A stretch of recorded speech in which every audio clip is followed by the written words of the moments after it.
Ghostwire Tokyo first appeared at E3 2019 via a haunting and cryptic trailer. It was intriguing, but left us with more questions than answers. The trailer hinted at mystery, magic, and otherworldly mayhem. It showed the residents of Tokyo disappearing into wisps of smoke, menacing figures under umbrellas, and a masked demon. Most frustrating of all, the trailer showed us almost nothing of gameplay, leading to a lot of speculations. Recently, I was able to watch some hands-off gameplay and listen to the developers. I know a lot more about what makes Ghostwire Tokyo tick, and I'm pretty excited for its release. Here are the basics.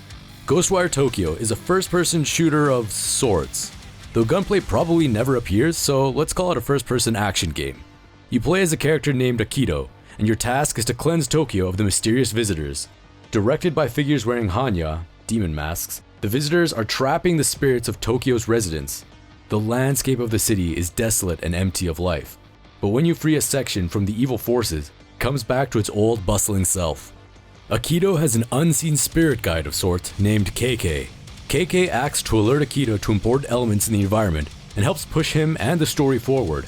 At least in the gameplay I saw, KK was an omnipresent character. Akito doesn't use many conventional weapons other than a bow. Instead, he uses a wide range of supernatural powers. Some of the powers are offensive and are used to combat the visitors. Some of the powers help free the spirits trapped around the city. Although we didn't see the upgrade path in the demo, Akito gains XP from defeating enemies and can unlock new and stronger abilities. The developers have described combat as karate meets magic. Akito powers his supernatural magic through his martial arts inspired hand gestures called Kujin Kiri. There are certainly many high fantasy games, some in VR, where the player uses hand-drawn spell signs to cast magic. In Ghostwire Tokyo, the gestures are fluid and stylized. The powers and movements are related to Shinto and Taoist versions of martial arts. In the gameplay demo, Akito and KK combed the streets of Tokyo searching for spirits to free. Often, it necessitated searching through a building to find and destroy centers of paranormal energy. There were lots of visual anomalies and weird distortions in the environments. There were also items and collectibles to pick up. In the demo, we also saw Akito's home base apartment. Outside, Akito frequently battled the visitors, those unsettling figures with umbrellas. He used hand gestures to cast powerful offensive spells. In a few cases, we saw spectral figures who spoke to us, and our side quest became freeing them from their spirit prison by fighting enemies or clearing the area of evil. We also encountered yokai, usually in animal forms like a cat.